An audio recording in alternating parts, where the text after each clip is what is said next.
Os sofrimentos e morte de Cristo não foram um erro de justiça, mas o cumprimento do plano de Deus para lidar com o pecado, restaurar os pecadores à comunhão com Deus e também redimir o mundo.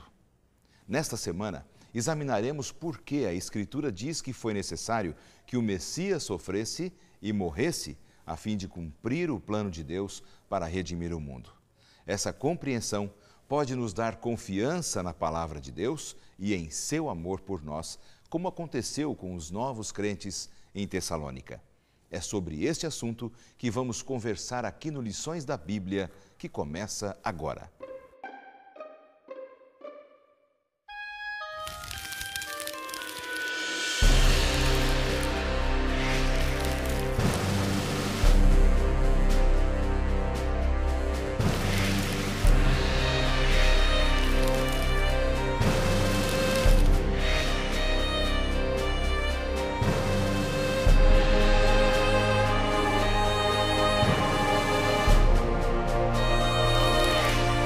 Também agradecemos a Deus sem cessar, pois ao receberem de nossa parte a palavra de Deus, vocês a aceitaram, não como palavra de homens, mas segundo verdadeiramente é, como palavra de Deus, que atua com eficácia em vocês, os que creem. 1 Tessalonicenses 2, verso 13. Tema da semana: o Evangelho chega a Tessalônica. Olá, amigo! Estamos no ar com mais um programa Lições da Bíblia e muito mais do que isso, começando uma nova temporada no estudo da Palavra de Deus. E nesta nova temporada aqui no programa, nós temos o prazer de estudar um tema sensacional. Na verdade, nós vamos estudar as duas cartas do apóstolo Paulo para os Tessalonicenses, para a igreja que estava em Tessalônica. Eu quero mostrar aqui o nosso manual de estudos para esta nova temporada. Você pode ver aí que o tema são as epístolas aos Tessalonicenses. E eu tenho o prazer de oferecer para você, amigo, a oportunidade de ter também este manual para acompanhar o programa Lições da Bíblia. Se você entrar no blog do programa, já está aí a forma de contato na sua tela, você entra no blog e coloque ali uma mensagem e a produção do programa vai mandar para você um exemplar deste material. Nós vamos mandar para as duas primeiras pessoas que postarem ali uma mensagem. Vamos mandar esse material, o nosso manual de estudos, e também o comentário, um comentário de textos maravilhosos que falam sobre este assunto. Então, não perca a oportunidade, acompanhe o programa, sempre pela TV Novo Tempo, e mande lá o seu recado para nós termos o prazer de enviar para você esse material.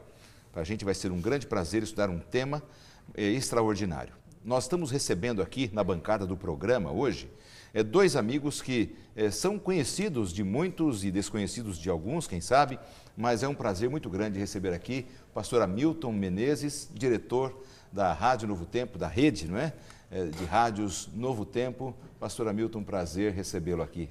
Privilégio muito grande estar aqui no seu programa para estudarmos um pouquinho mais da Palavra de Deus. Que bom. Também recebo aqui o Arilton Oliveira, pastor Arilton Oliveira, que é gerente da Escola Bíblica aqui da Rede Novo Tempo e também apresentador do programa Bíblia Fácil. Não é, pastor? Um prazer muito grande recebê-lo também aqui na bancada. Pastor, o prazer é meu estar com você nesse programa que de fato faz da Bíblia o foco do estudo, né? E esse trimestre, um livro todo especial, uma carta de Paulo. Vai ser muito bom estarmos juntos. Que bom. Eu queria que vocês falassem alguma coisa assim que tenha acontecido nas atividades de vocês aqui dentro da Novo Tempo.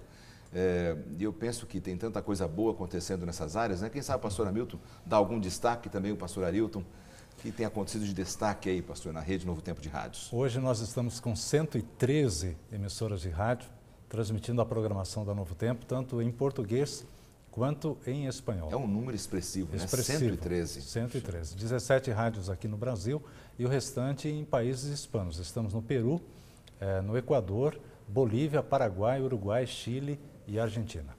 E, assim, alguma novidade? Como está a questão de programação, investimentos nessa área? Estamos aí já na reta final da nossa série Bíblia Fácil, com o pastor Arilton, que é um programa interativo, onde o ouvinte participa do estudo, recebendo a lição na sua casa. E tem sido uma oportunidade muito grande de estudar a Bíblia de uma forma diferente. Que maravilha, muito bom. E Arilton, na sua área, como é que você pode dizer aí para o nosso telespectador alguma novidade que tenha acontecido ou tenha acompanhado aí o seu programa Bíblia Fácil? Muito bom, muito interessante. Ok, pastor, o programa Bíblia Fácil está indo ao ar toda semana aos sábados, 11 da manhã, inédito. Reprisa sábado, 11 da noite, domingo, 9 da noite e terça, 1 da tarde. A Escola Bíblica, que eu gerencio no Novo Tempo, é o departamento responsável por enviar os materiais que os nossos telespectadores podem solicitar aqui à TV gratuitamente. Então, quando o pessoal pede alguns materiais dos programas, cursos bíblicos, alguns CDs, DVDs, é a nossa equipe que é responsável por mandar esses materiais. E nós temos uma boa novidade. O curso Bíblia Fácil é um curso novo, que já está disponível para o pessoal, mas dentro de mais alguns dias estará um novo curso para jovens. Olha que beleza. Num formato todo especial, que está sendo elaborado pelo pastor Fred Branco e pelo Leandro Quadros. Eles estão trabalhando nesse material e nós vamos oferecer gratuitamente também para o telespectador esse material. Que bom ouvirmos notícias aqui dos amigos dessas áreas tão importantes aqui para Novo Tempo. Com certeza você, que está sempre acompanhando o programa Lições da Bíblia, se beneficia em algum momento, se na sua cidade tem a Rádio Novo Tempo, ou se você ouve pela internet, ou também solicitando materiais aqui. É muito bom ouvirmos essas notícias. Amigos, vamos fazer uma oração para nós começarmos o estudo de hoje? Convido você para orar comigo também. Pai querido, ao abrirmos agora a Tua Palavra, que o Teu Espírito nos abençoe, para que possamos compreender a Tua vontade para as nossas vidas, em nome de Jesus. Amém. Amém. Amém. Meus amigos, estamos começando uma nova temporada, como eu já disse logo na abertura, e o nosso foco central vai ser a chegada do Evangelho ali na cidade de Tessalônica. Mas eu queria ouvir vocês um pouco sobre esta visão que vocês têm, por exemplo, do trabalho do apóstolo Paulo, que foi um homem especial no Novo Testamento, não é? Sistematizando o cristianismo, um estudioso, esse trabalho que ele fez de passar de cidade em cidade, de proclamar sozinho, sem estrutura, não é? A visão de vocês sobre isso. Vamos começar com o pastor Hamilton. Olha, Paulo, ele era obediente à ordem celestial. Se você olhar um pouquinho no livro de Atos, vai perceber que ele recebeu uma ordem de Deus. Passa a Macedônia e nos ajude. No capítulo 16 de Isso, Atos, né? exatamente. E ele foi para lá, foi obediente. Ele começou por Filipos, lá teve um problema muito sério, ficou ali pouco tempo, e aí vai para a capital da Macedônia, que era Tessalônica. E ali fez o seu trabalho de uma forma espetacular. Espetacular, né? A sua visão também, pastor Arilton, sobre esse começo. Eu queria voltar um pouquinho, pastor, mais no tempo, para claro. entender essa missão de Paulo, quando Deus o chama. Aqui em Atos mesmo, no capítulo 9, quando Saulo se encontra com Cristo na estrada de Damasco, ele fica cego. E ele então vai em busca de ajuda. E Deus comissiona um discípulo chamado Ananias para ajudá-lo. Agora, quando Ananias recebe o convite divino para ir até Saulo, Ananias questiona com Deus, né? O senhor não sabe quem é esse Saulo? Isso é um perseguidor da igreja.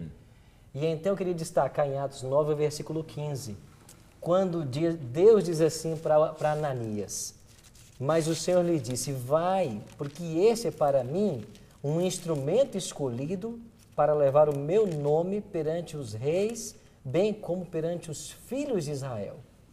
E o versículo 16, pois eu lhe mostrarei quanto importa sofrer pelo meu nome. Eu queria destacar duas coisas aqui. Primeiro, Deus diz assim, Ananias, não tenha medo dele. É ele mesmo. Porque eu estou escolhendo Paulo, porque ele vai ser um instrumento para a pregação aos gentios. E eu vou mostrar a Saulo, né, ainda, o quanto importa que ele sofra pelo meu nome. Talvez ele sentiu na pele, né, pastor Hamilton, o sofrimento que ele causou a outros cristãos. É verdade. Antes. E quando você vê aqui na segunda carta aos Coríntios, no capítulo 11, ele faz um relatório, até então, do que ele havia enfrentado. 5 vezes recebido dos judeus uma quarentena de açoites menos um. Então, praticamente 200 chicotadas. Fui 3 vezes fustigado com varas, uma vez apedrejado. em naufrágio 3 vezes. E depois disso ele teve mais um, pelo menos, né, em direção a Roma. Uma noite e um dia passei na voragem do mar, em jornadas muitas vezes, em perigos de rios, em perigos de salteadores, em perigos entre patrícios, em perigos entre gentios, em perigos na cidade, em perigos no deserto, em perigos no mar, em perigos entre falsos irmãos. Enfim, foi uma luta muito grande para Paulo. Ele chegou a dizer, né, traga em meu próprio corpo as marcas. As marcas. As marcas, né, desse meu testemunho por Jesus. Eu penso que isto tirou toda a dúvida da mente das pessoas que tinham um pouco de medo dele, né? Não, se esse homem está sofrendo tanto, olha as agressões que ele está sofrendo, que ele vem sofrendo, não, realmente ele está transformado, ele realmente se converteu ao Senhor Jesus. Isso também acontece, por exemplo, em nossos dias, quando você vê uma pessoa que não queria saber dos caminhos do Senhor Jesus, de repente ela encontra-se com Cristo, sua vida é transformada, ela passa a seguir a Cristo Jesus e vem uma série de sofrimentos na vida dela e ela continua inabalável. É o mesmo princípio, né? De seguir a Jesus sem ter medo do que vai acontecer. Né? E parece que ele quer recuperar o tempo perdido. Né? Tudo aquilo que ele aprendeu no judaísmo, no farisaísmo, ele agora dedica para Deus, para aquela igreja que está começando. Ele faz com toda a força, com todo o entusiasmo. Agora, você falou que ele chegou em Filipos ali, pastor Arilton, e ali parece-me que não foi assim muito bem recebido, assim, não foi uma coisa muito positiva. O que aconteceu em Filipos? Acabou envolvendo uma questão financeira, né? Quando Paulo chega ali, havia uma jovem adivinha de que todos os dias seguia a Paulo. E ela tinha uma mensagem verdadeira. Ela dizia, esses homens, eles têm a mensagem de Deus. Eles são homens de Deus. Mas aquilo começou a tirar a paciência de Paulo. E houve um momento que ele perdeu a paciência, é interessante o relato, né? Que ele se indigna com aquilo. E ele então volta-se para a jovem e expulsa um demônio de adivinhação que havia nela. Mas com esse espírito de adivinhação, ela dava muito lucro para algumas pessoas na cidade. E isso trouxe um dissabor muito grande. E eles então começaram agora a perseguir Paulo, deram uma surra em Paulo, o levaram então, né, a multidão a ficar contra ele e os problemas começaram a aparecer. É que com o espírito de adivinhação, talvez ela ia se adiantando junto à população e talvez criava até uma barreira para Paulo, né? Paulo começou a se incomodar com aquilo, né? Penso que é nessa linha também, né, Hamilton? Os donos dessa moça, né, entre aspas, eles perderam o lucro. E veja que o inimigo da verdade, o inimigo de Cristo, o diabo, ele se aproveita dessas situações para atrapalhar o trabalho, né? Como fez com Paulo. E a situação ficou muito complicada para ele. Ele foi apedrejado, ele foi açoitado de tal forma que não tinha outro jeito a não ser fugir daquele lugar. E ele fez isso depois, após mais uma conversão resultante daquele testemunho dentro da prisão de Filipos. Me chama a atenção um pequeno parágrafo que tem nesse manual de estudos, que você pode ter todo esse conteúdo em nosso blog, ou se você já tem esse manual, você pode confirmar. No último parágrafozinho aqui da página 4, por exemplo, tem aqui algo interessante. Diz que Paulo e Silas, eles entraram em Tessalônica, depois que saíram de Filipos, né? Sim. E eles entraram em Tessalônica sofrendo, carregando no corpo as feridas e hematomas resultantes da violenta surra que receberam lá daquelas pessoas em Filipos e também na prisão. Isto deu credibilidade à mensagem deles ali em Tessalônica ou criou assim uma certa apreensão de ver homens machucados pregando e falando da palavra de Deus e da salvação? A Bíblia tem alguma coisa que relata sobre a reação das pessoas com relação a eles, aqueles homens pregadores que carregavam no corpo aquelas marcas terríveis? As pessoas foram levadas à reflexão, né? Se alguém está disposto a se colocar numa situação tão hostil em defesa de uma verdade, que verdade é essa que ele tem a apresentar? Queremos ouvir, né? Queremos ouvir. Eu penso que Deus usa, né, até o mal que chega a nós hoje para benefício da sua causa. Sim. E esse foi o caso em Tessalônica. Eles então ficaram curiosos, né? Mas por que esse homem está sofrendo tantas perseguições? Por que se encontra nesse estado? em que ele crê, que lhe dá tanta segurança. Então isso foi uma porta que se abriu para que eles ouvissem. Inclusive esse tema vai ser um tema mais para frente aqui no programa Lições da Bíblia, mas ali em Tessalônica havia sim espaço para a mensagem de Paulo, porque um famoso líder deles, o tal do Cabirus, ele havia sido morto e agora o próprio Império Romano estava exigindo a adoração de César e não de Cabirus, que era uma espécie de um líder espiritual para o povo de Tessalônica, esse tal do Cabirus. E ali então houve uma abertura, as pessoas estavam abertas para uma mensagem, elas estavam meio perdidas, sem líder espiritual. E talvez realmente isso possa ter acontecido. Agora, pastor Hamilton, na sua experiência, não é, trabalhando com a pregação do Evangelho pelo rádio e em outras situações também, a gente percebe que Paulo e Silas, eles pagaram um preço muito alto por serem pregadores. Hoje, em nossos dias, tentando analisar os nossos dias, há tantas pessoas que nos assistem que são pregadores da palavra de Deus. Os pregadores hoje também sofrem perseguição ou preconceito. Como é a vida de um pregador diante de uma sociedade? Talvez aqui no nosso país a gente não tenha a dificuldade que alguns pregadores vivem em alguns lugares do mundo. Nós hoje temos uma liberdade muito grande para pregar. Temos aqui a TV Novo Tempo, temos a Rádio Novo Tempo, temos uma liberdade de culto, onde nossas igrejas estão abertas. Não é a mesma coisa que na época do apóstolo Paulo. Mas isso não impediu, e quando você vê a história dele, você percebe que ele não tirou uma quarentena de tempo para se recuperar Sim. de todo aquele sofrimento que havia passado. Ele imediatamente foi em frente. Sim.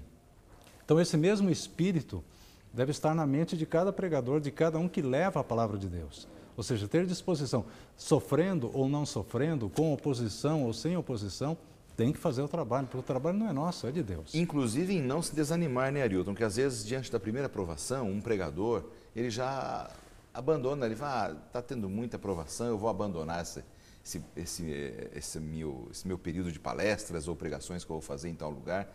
O pregador tem que ter essa consciência, né, de que não importa o sofrimento, ele deve continuar o trabalho. Né? É verdade, né? O ouro ele é provado pelo fogo e Deus permite que mesmo os pregadores de hoje, aquelas pessoas que se envolvem, né, na disseminação do Evangelho, também passem por dificuldades. Mas Deus permite que isso aconteça para fortalecer a nossa fé. E essas experiências que a gente passa enfrentando dificuldades em nome de Cristo, só vão fortalecer e dar mais credibilidade ao nosso testemunho. Isso é interessante, pastor, porque hoje a gente vive num momento em que parece que a onda que se ouve no meio evangélico é que você aceita Cristo, se torna um religioso e tudo tem que dar certo. Você tem que prosperar, você tem que ficar rico. Se alguma coisa não está dando certo, é porque tem algum problema errado aí. Se alguma coisa não está certa comigo, está errado, porque não pode ser assim. Então, esse tipo de teologia da prosperidade, ele não casa com a Bíblia. Jesus falou assim, vocês querem me seguir? As aves dos céus têm os seus ninhos, as raposas têm os seus covis, mas nem eu tenho onde reclinar a cabeça. De fato, a pessoa que está disposta a se envolver na pregação, ela tem que estar disposta a abrir mão de muita coisa. Sim. Maravilha, meus amigos. Nós estamos aqui conversando com os pastores Hamilton Menezes e Arilton Oliveira sobre esse tema maravilhoso, o início do evangelismo do apóstolo Paulo, ali na cidade de Tessalônica. Nós vamos para um rápido intervalo agora e já já voltamos com a continuidade do programa dessa semana.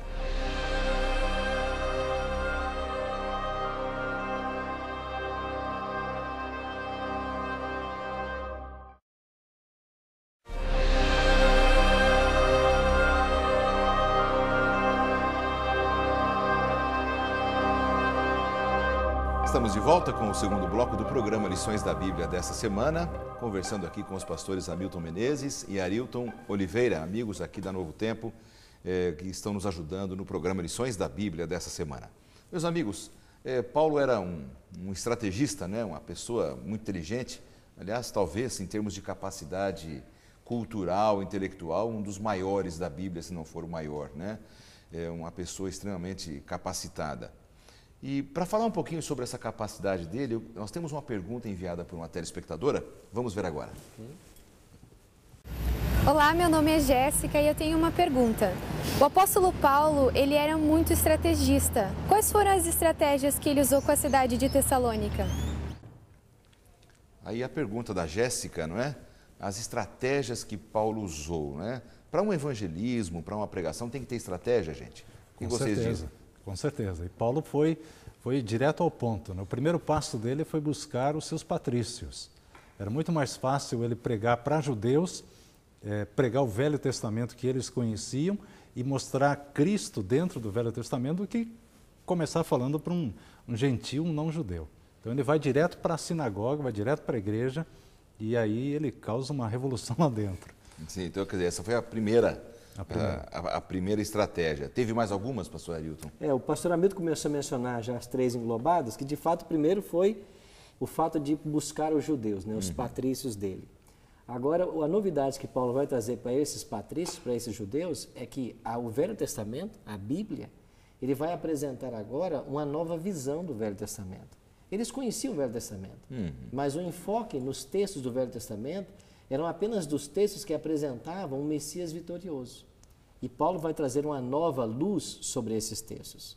Então, esse é um ponto interessante. E, em terceiro lugar também, esse guia de estudo nos falou aqui, que Paulo procurou estabelecer uma nova imagem do Messias no Velho Testamento.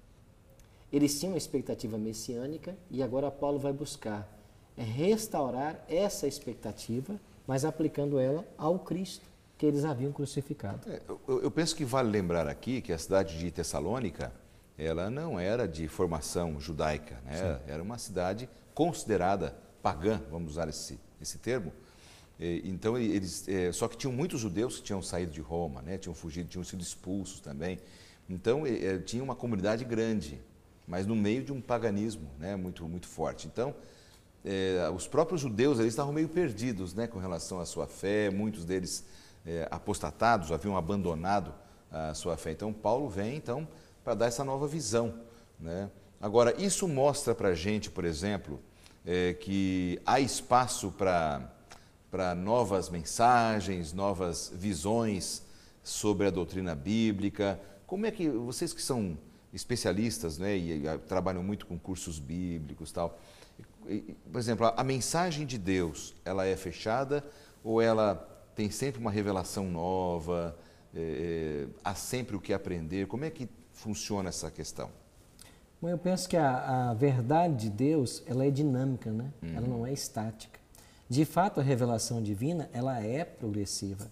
E ao longo da história, Deus foi dando insights para seu povo para que eles tivessem a revelação suficiente para a salvação deles. Então, nós nunca descobriremos todos os lampejos que o Espírito deseja revelar em sua palavra. Nós podemos gastar uma vida estudando a Bíblia e haverá ainda insights a serem aprendidos. É verdade. Aliás, Hamilton, você tem aquele programa na rádio, né? Como é que é?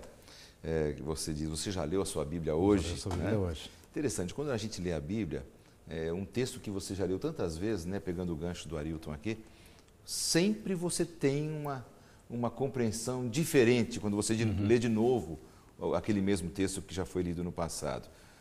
Isso é porque o Espírito Santo vai trabalhando essa verdade progressiva na nossa mente? Eu creio que aqueles judeus que estavam em Tessalônica, como você bem disse, eles estavam apostatados, né?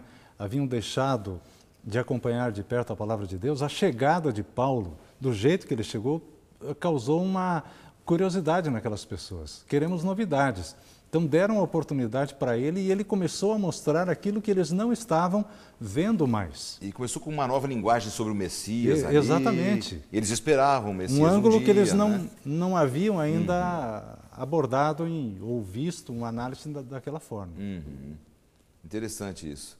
Agora, tem um ponto aqui do nosso manual de estudos que fala sobre uma estratégia que Paulo usou, que era sempre trazer como curiosidade para aqueles a quem iria pregar, alguma coisa da qual eles estavam familiarizados.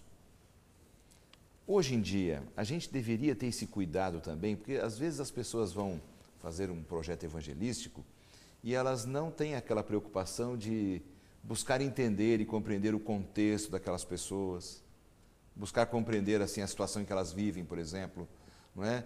Então, às vezes o evangelho bate como se fosse numa rocha, porque ele não tem um eco no coração da pessoa. Como os pregadores hoje podem ter esse cuidado? Pastor, eu penso que o apóstolo Paulo ele aprendeu isso com o próprio Cristo, né? Porque Cristo era o mestre do ensino. E Jesus, quando estava diante das multidões, ele sempre evocava elementos que eram conhecidos naquela cultura. Sim. Por exemplo, quando ele conta a parábola do semeador, quem ali não tinha uma noção clara do que era alguém lançando a semente ao solo? E dessa cena tão comum, ele traz uma aplicação espiritual. O apóstolo Paulo fazia a mesma coisa. Ele foi buscar os judeus, por exemplo, onde eles estavam.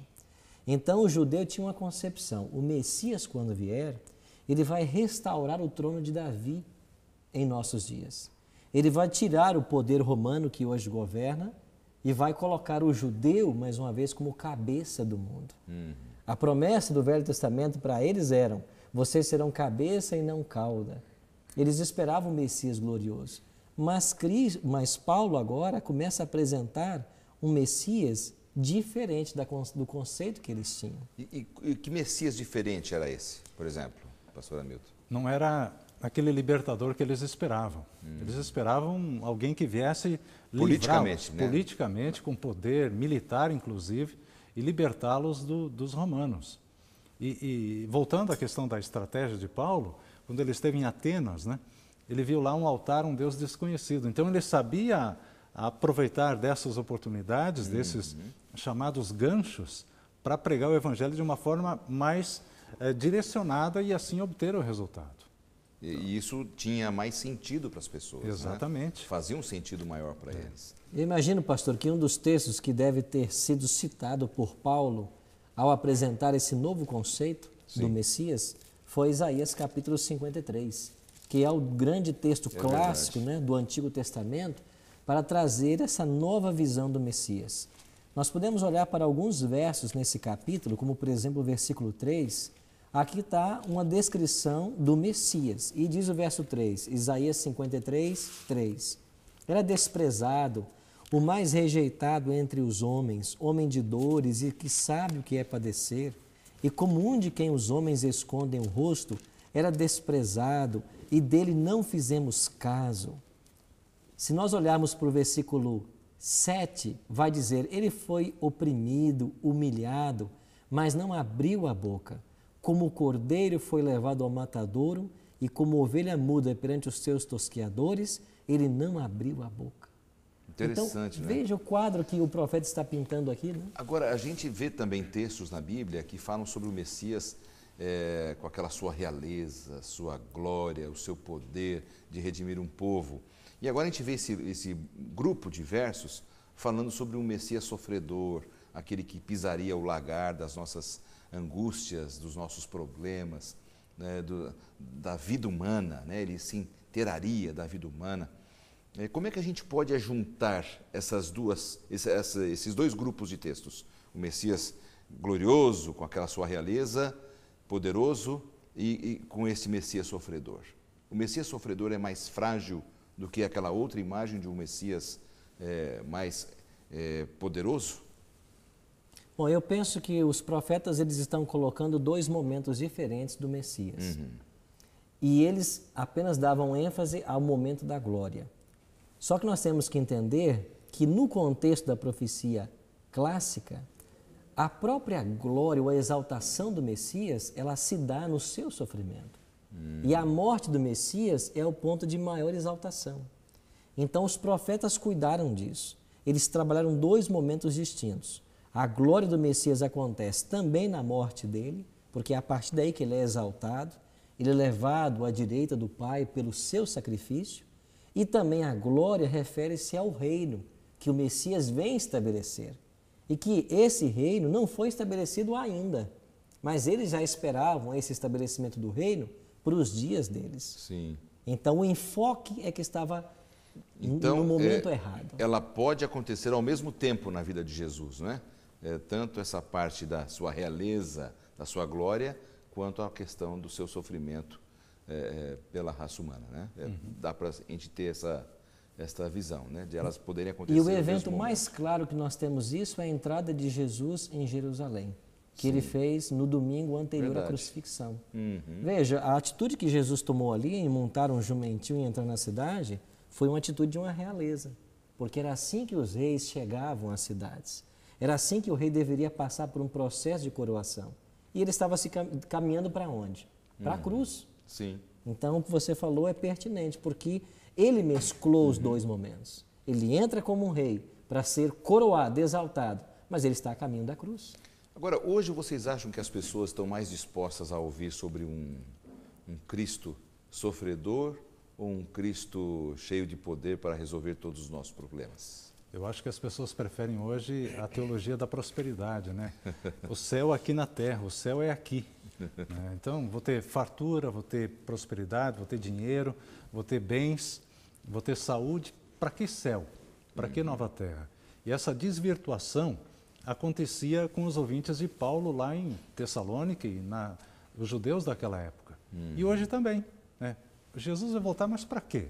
Se eu posso ter as coisas que ele promete, ele disse, peça e eu vou dar. Então, para que céu? Para que nova terra? Para que novo tempo? Né? Então, essa desvirtuação acontece hoje em dia. É mais fácil crer num paizão, né?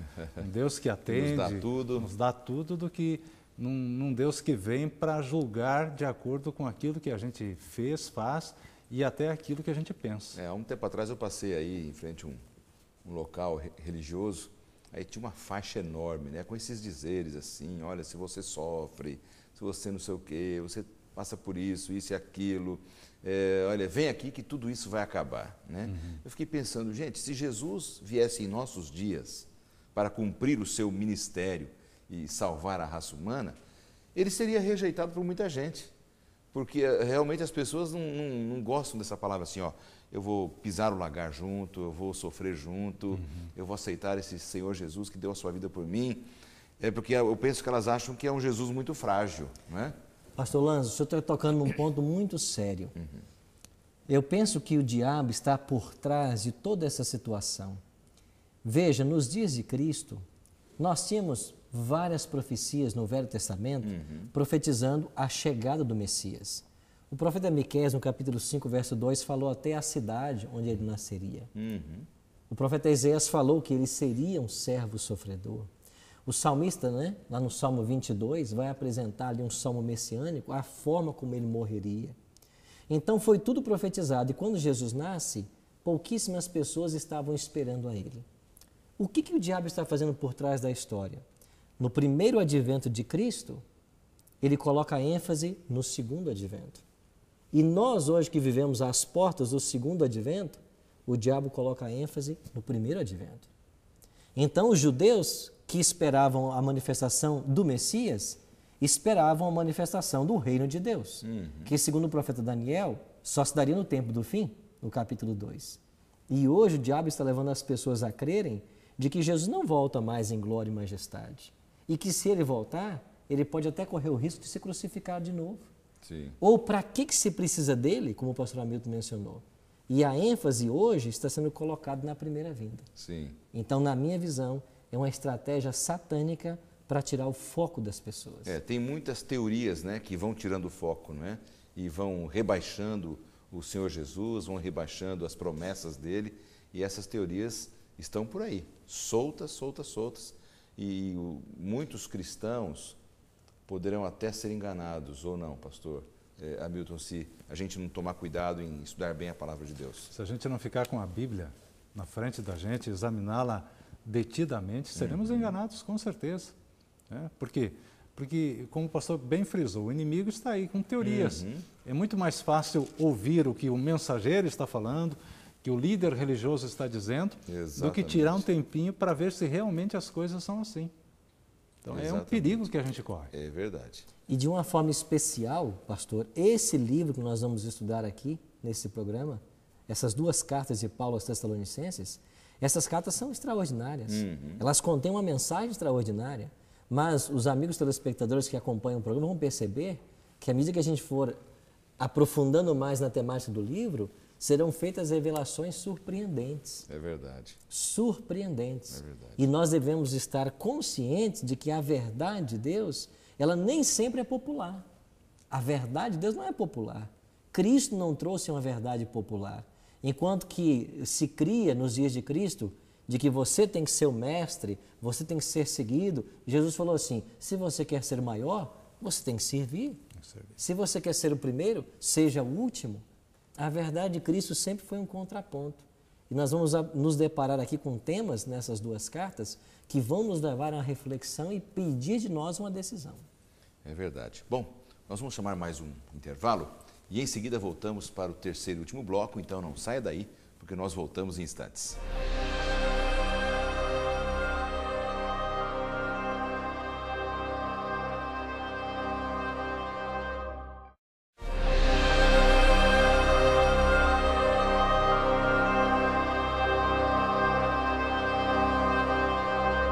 Esse é o terceiro e último bloco do programa Lições da Bíblia desta semana. Você sabe que estamos apenas começando uma nova temporada aqui no programa e nos próximos 3 meses nós vamos estudar muito sobre as epístolas do apóstolo Paulo para a igreja de Tessalônica.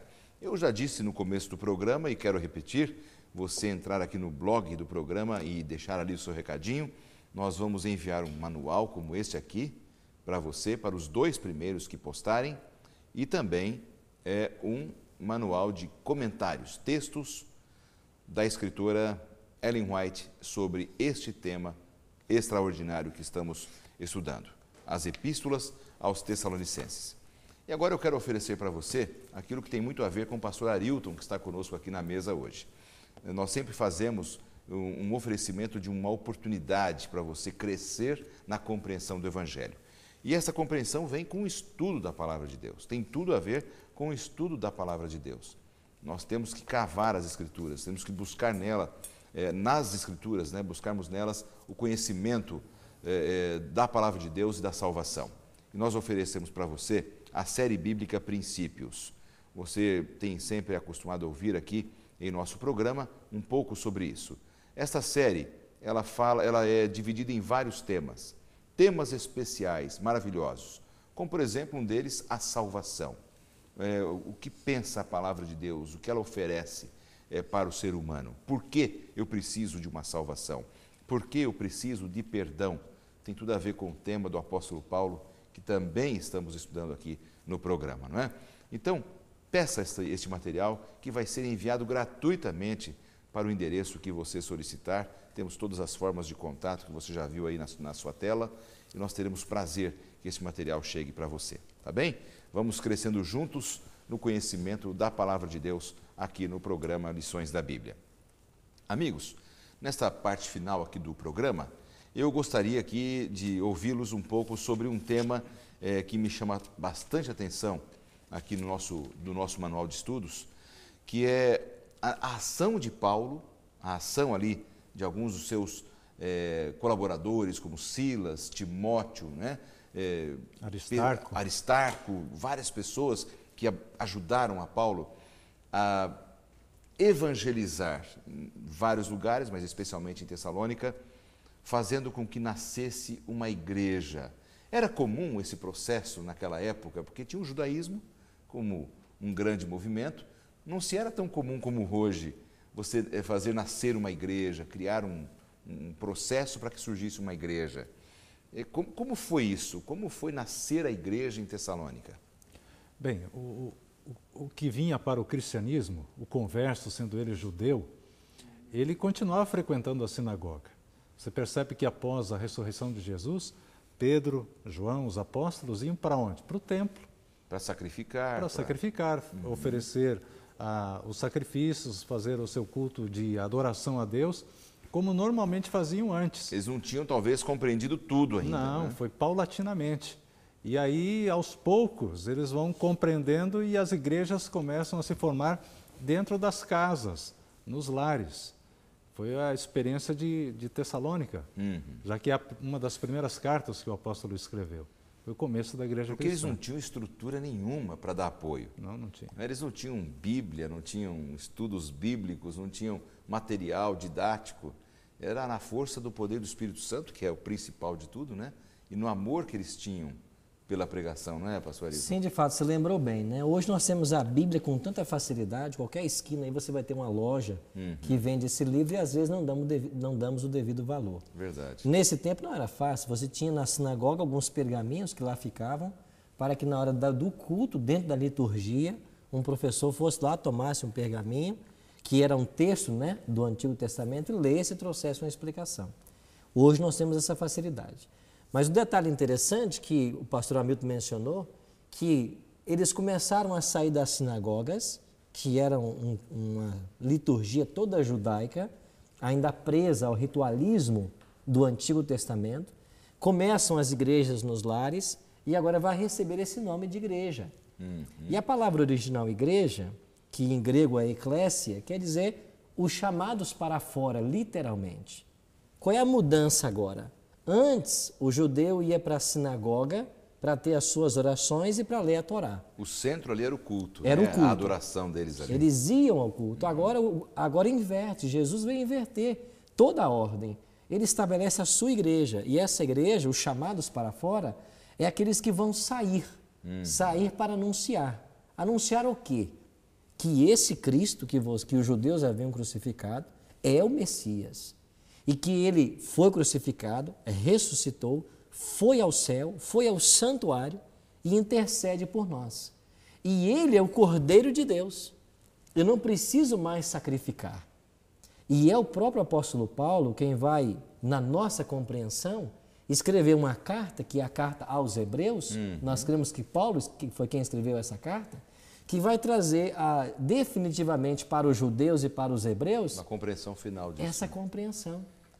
Será que é por isso que ele procurou primeiro, então, os judeus? Por exemplo, ao chegar em Tessalônica, ele buscou realmente de cara os judeus e as pessoas que eram da sua nacionalidade e a sua compreensão da fé, a mesma compreensão da fé, para facilitar esse fechamento de ideias? Começa em casa, né? Vai a Jerusalém, Samaria, Judéia, os confins da terra. Primeiro em casa. Então Deus dá oportunidade.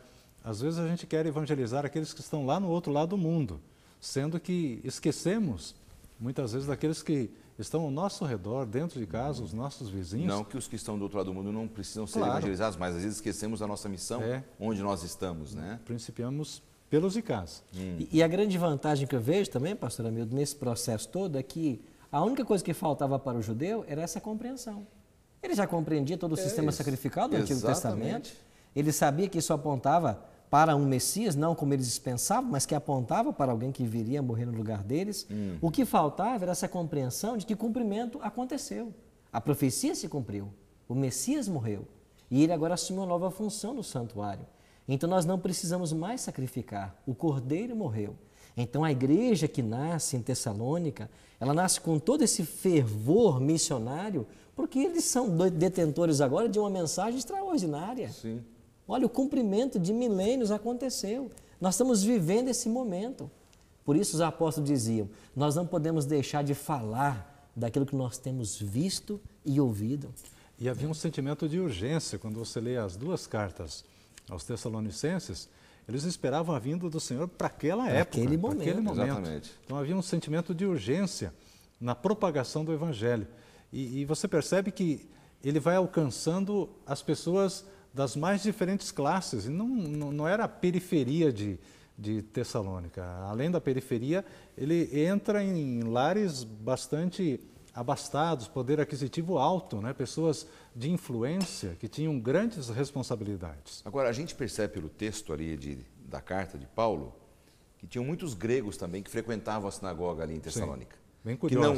não eram convertidos, mas gostavam de ouvir as mensagens que eram ditas ali.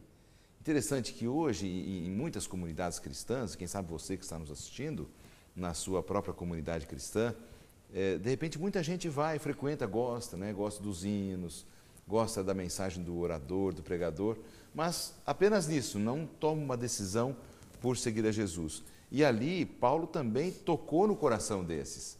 Muitos gregos foram convertidos ali nesse processo. Isto mostra a universalidade do Evangelho, que Paulo começou a quebrar paradigmas ali, não era só para o judeu, mas agora estava extenso a todas as pessoas.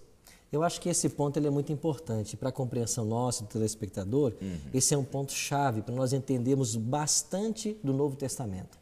Cristo, quando comissionou os 12, ele disse para eles certa feita, eu vos enviei, senão as ovelhas perdidas da casa de Israel. E Jesus falou para os discípulos, comecem em Jerusalém, como você mencionou. A prioridade era o judeu. Por que era o judeu? Porque havia uma profecia em Daniel que falava que a nação de Israel teria um período de graça, que duraria 490 anos e que terminou 3 anos e meio após a crucifixão de Cristo. Sim. Inclusive, no momento profético, quando termina o tempo de graça para o judeu, você tem ali o apedrejamento de Estevão, que o próprio livro de Atos, capítulo 6, vai registrar. E participando do apedrejamento está Saulo. Quando Paulo se converte e tem uma compreensão maior do Evangelho, ele percebe que ele presenciou o momento do cumprimento da profecia.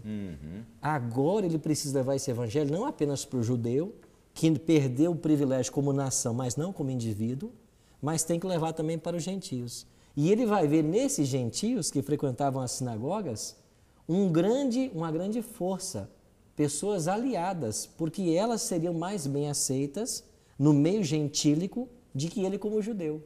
Então, qual foi a estratégia dele? Se eu levo o evangelho para esse gentio aqui, ele vai levar para um colega dele que é gentil também. E Paulo viu nesses gentios um braço para o seu evangelismo. Que maravilha. E isso é até hoje, né? A gente vê aí, graças a Deus, o evangelho chegando em todas as nações, em todos os lugares, regiões.